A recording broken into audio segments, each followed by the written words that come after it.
ఈ రోజు నుంచి కడప మహానాడు సభలో నిర్వహిస్తున్నారు కూటమి ప్రభుత్వం. వరుస 3 రోజులు జరుగుతున్నాయి. ఎలా ఉందంటారు, ఎలా ఉండబోతుంది అంటే నేను చెప్తాను తెలవదు. కానీ మరి సభలు అంటున్నారు, కరోనా ఎఫర్ట్ ఒకటి కొడుతుంది కదా, అది కొద్దిగా ఆలోచించాలి విషయం. ఎట్టయినా దాని ఎఫర్ట్ కొట్టేది కదా, జనాలు ఎక్కువైతే. ఇదే వైసీపీ కూడా ఏమంటుందంటే బాగా ఎక్కువగా గుమ్మి కొడతారు కదా, కరోనా అవుతుంది. వైసీపీ కాదు, ఇంకోళ్ళు ఎవరేం చెప్పినా జనాలు ఎక్కువైతే ఇప్పుడు ఉన్న ప్రదేశంలో ఎఫర్ట్ కొట్టింది, కరోనా ఎఫర్ట్ అది అని నా ఆలోచన. దాని ఎఫర్ట్ అలా కొట్టింది, అది కొంచెం ఉంటుందని నా ఆలోచన. ఇంకేం లేదు. ఓకే సరే, దాని గురించి పక్కన పెడితే జూన్ 12కి ప్రభుత్వం ఏర్పడి సంవత్సరం అవుతుంది. స్వాతంత్ర పరిపాలన ఎలా ఉందంటారు? పథకాలు కూడా 4 పథకాలు ఒకేసారి ఇస్తామని చెప్తుంది ప్రభుత్వం. ఎలా ఉండబోతున్నారు? ఏదేమైనా చంద్రబాబు పరిపాలన కొద్దిగా స్ట్రిక్ట్గా ఉంటుంది. ఇవన్నీ మనం చెప్పుకోవడం అనవసరం, కానీ అతను పరిపాలన మాత్రం స్ట్రిక్ట్గా ఉంటుంది. స్ట్రిక్ట్గా ఉంటుంది. కడపలో మహానాడు సభలు నిర్వహించారు కూటమి ప్రభుత్వం. సరేలేండి, ఏ జరిగినా మాకైతే నచ్చలా. ఈ ప్రభుత్వం నచ్చలా. ఆ జగన్ గారు ఉన్నప్పుడే కొంచెం బాగుంది.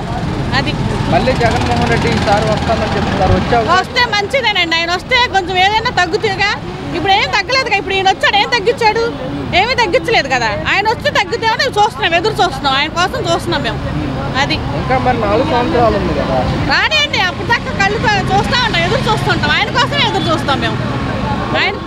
అవకాశం ఉంటుందంటారా? మళ్ళీ ఉందని ఆయనే వస్తాడని మాకు మనసులో కూడా ఉంది. ఆయన రావాలనే మా కోరిక. ఎందుకంటే మాకు పింఛన్లకు ఇబ్బంది పడకుండా ఇచ్చాడు కాబట్టి. ఆయన చేతిలో పెట్టించాడు, నిద్రపోతున్నా కూడా 6ంటికి చేతిలో పెట్టించాడు పింఛన్లు. వీళ్ళు ఇస్తున్నారా? తిప్పుతున్నారు మమ్మల్ని. అది మరి ఇప్పుడు వాలంటీర్స్ కొనసాగిస్తుంటే బాగుండేది అంటారా? లేదండి, మాకు జగన్ గారు వస్తేనే బాగుంటుంది. మాకు జగనే కావాలి. ఈ రోజు నుంచి వరుసగా 3 రోజులు కడపలో మహానాడు సభలు నిర్వహిస్తుంది కూటమి ప్రభుత్వం.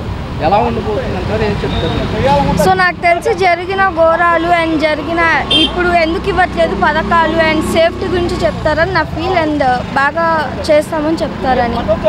ఈ సభకు సంబంధించి ఏమన్నా కొత్త అంశాలు చర్చించే అవకాశాలు ఉంటాయి అంటారా? కొత్త అంశాలు అంటే లైక్ ఇప్పుడు ఇది ఏంటంటారు, అమ్మ ఒడ్లు అవేమీ ఇవ్వట్లేదు. సో అది త్వరగా ఇవ్వాలని మేము అందరం కోరుతున్నాం. సో అది ఇట్లా ఇస్తారని మా ఫీలింగ్.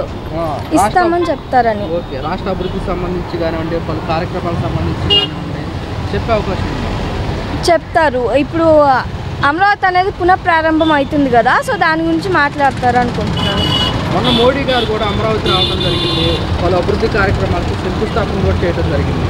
ఎలా అనిపిస్తుంది అమరావతి వాసులు? ఏం చెప్తారు?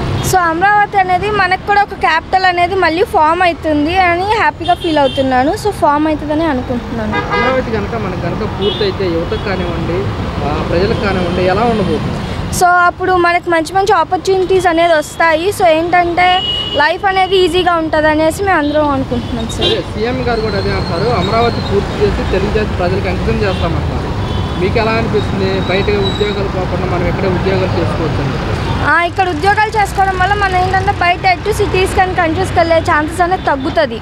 సో ఇక్కడ చేసుకోవడం వల్ల మనకు కూడా ఒక హ్యాపీనెస్ అనేది ఉంటుంది. లైక్ పేరెంట్స్తో కలిసి ఉంటున్నాము. సో వేరే కంట్రీస్ అండ్ వేరే స్టేట్స్కి వెళ్తే సో మన పేరెంట్స్కి వచ్చేసి దూరంగా ఉంటాము. సో ఇక్కడే మనకు సాఫ్ట్వేర్ అనేది డెవలప్ చేస్తే సో ఇక్కడ ఉండి మన పేరెంట్స్ చూసుకోవడానికి బాగుంటుంది అనేది. ఈ రోజు నుంచి వరుసగా 3 రోజులు కడపలో మహానాడు సభలు నిర్వహిస్తుంది కూటమి ప్రభుత్వం. అవును, ఏం చెప్తారు సార్ మీ అభిప్రాయం ఏమంటారు? అభిప్రాయం ఉంది, టీడీపీ పుట్టిన కానీ కడపలో మహానాడు ఇంత మట్టి పెట్టలేదు. ఇదే ప్రథమం. కొద్దిగా ఆశ్చర్యకరమైన విషయమే. ఎందుకంటే ఎప్పుడు పెట్టలేదు కాబట్టి మేము స్వాగతిస్తాం. 1 ఇయర్ పరిపాలన, 1 ఇయర్ అంటే ఏం చెప్పగలుగుతాం? ఇంకా 2 ఇయర్స్ పోతే తెలియదు. ఇప్పుడు దాకా కొద్దిగా ఏంటంటే గంజాయి బ్లేడ్ బ్యాచ్ని ప్రభుత్వం అరకట్టాలి. రౌడీ విజాన్ని, గంజాయి బ్లేడ్ బ్యాచ్, ముఖ్యంగా గంజాయి బ్లేడ్ బ్యాచ్ రౌడీ విజాన్ని శాంతం అణచేయాలి. ఇంకా బాగుంటుంది.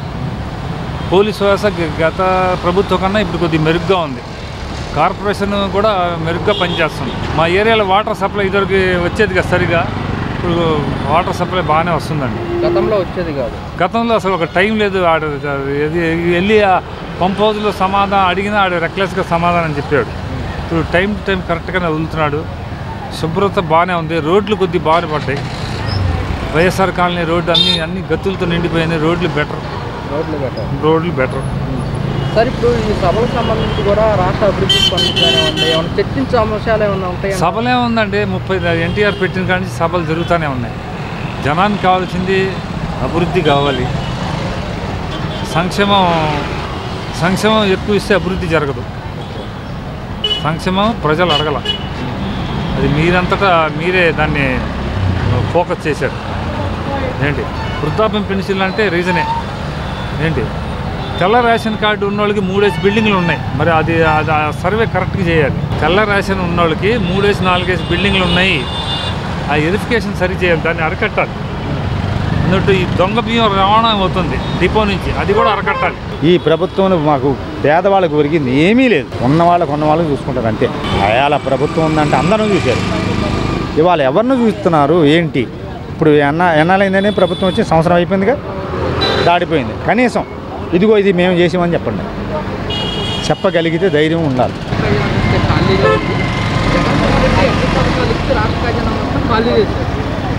ఖాళీ చేశారు. ఇప్పుడు మీకు వచ్చేది ఆలో ఆయన ఖాళీ చేశాడు. ఆయన ఖాళీ చేసినా సరే అంత అన్ని పథకాలు అమలు చేశారు కదా.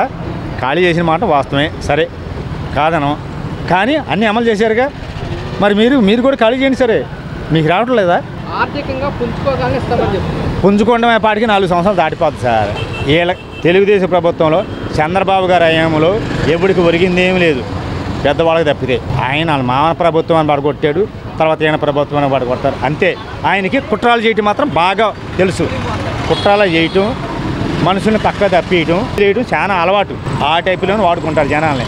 కాదు పిచ్చిమొహ మాత్రం తక్కువ మేమందరం కలిసి ఏదో ఒక మాట నమ్మేది తప్పితే నిజంగా వేయకూడదు. వేయరు కూడా. గత ప్రభుత్వం లాగానే మళ్ళీ ప్రభుత్వం వస్తుంది. ఎప్పుడైనా సరే ఆయన చేయాల్సింది తప్పితే వీళ్ళు ఏమీ చేయలేరు, చేయరు కూడా. పిల్లలకు చదువుకునే వాళ్ళకి ఏం చేశారని ఆయన ఫీజు ఏమైందండి అది? మరి మా పోటీ వాళ్ళు పేదవాళ్ళని చదువుకోవాలా వద్దా? ఉన్నవాళ్ళకి చదువుకోవాలా? తక్కువ వాళ్ళు చదువుకునే పని లేదా? తక్కువ వాళ్ళు చదువుకుంటే తప్పు వీళ్ళకి. ఇప్పుడు పిల్లలకి 15,000 ఇస్తామన్నారు ఒక పిల్లోడికి. నాకు 3 పిల్లలు. 9వ క్లాసు పెద్దోడు, చిన్నోడు 6వ క్లాసు, పిల్ల 3వ క్లాసు. లేవు, బుక్కులు లేవు. పిల్లలకి అన్నం కూడా సరిగ్గా బాగోట్లేదంట. మా పిల్లలు ఇటువరకే వెళ్ళిపోయేవాళ్ళు. పప్పు చెక్కలు ఇస్తే తెచ్చుకు తినేవాళ్ళు. 3 పిల్లలు వెళ్ళి తినేవాళ్ళు. వెళ్ళిపోతామమ్మా అన్నాను కానీ వాళ్ళు ఇప్పుడు వాళ్ళ అమ్మ క్యారేజీ కడితే కానీ వెళ్తారు స్కూల్కి. ఏంటమ్మా అంటే బాగోట్లేదమ్మా, పురుగులు ఉంటున్నాయి, అవి ఉంటున్నాయి అని చెప్పని అంటున్నారు. 3 పిల్లలకు కూడా ఇంటికాడ నుంచి క్యారేజీ పంపిస్తున్నామండి. అవునండి. గత ప్రభుత్వంలో ఎలా ఉంది స్కూల్స్? ప్రభుత్వంలో బ్యాగులు 3 ఇచ్చేవాళ్ళు, 3కి బుక్స్ ఇచ్చేవాళ్ళు. ఏదో లేని ఏదన్నా ఉంటే రాస్తే 1-2 కొనుక్కొచ్చినేవాళ్ళు. మొన్న మాస్టర్లు రాసిస్తే మొత్తం బుక్కులు అవి కొనుక్కొచ్చా. పిల్లలకి బ్యాగులు కూడా కొనుక్కొచ్చాము, ఏమీ ఇవ్వలేదు. మరి మా ఆవిడకి కూడా 15,000 వేస్తాం, 1,500 వేస్తామన్నారు. నెల 1,500 వేస్తున్నారు అని అంటే నేను లైన్లో ఉండేవారు. అమ్మ నెల 1,500 వస్తే బాగానే ఉండదు, వేసేస్తారు కదా. నేను ఏమీ లేదు. పక్క టీడీపీ అన్న నేను చెప్తున్నాగా. కానీ ఈసారి నాకు కూడా వచ్చింది. ఎందుకంటే మేము ఎక్కిన కానీ నుంచి ఆటోల మీద పడుతున్నాడు. ఇప్పుడు ఆటో సిటీకి వెళ్ళకూడదు, సిటీ ఆటోలు బయటకు వస్తున్నాయి. మరి వాటిని ఆపరే. ఏదన్నా ఎమర్జెన్సీ వచ్చిందన్న, నా భార్యకో నా పిల్లలకో నాకు వచ్చింది, హాస్పిటల్కి వెళ్ళాలి, పోలీసులు ఆపేస్తున్నాడు. టౌన్లోకి రాకూడదు మీరు అంటున్నాడు.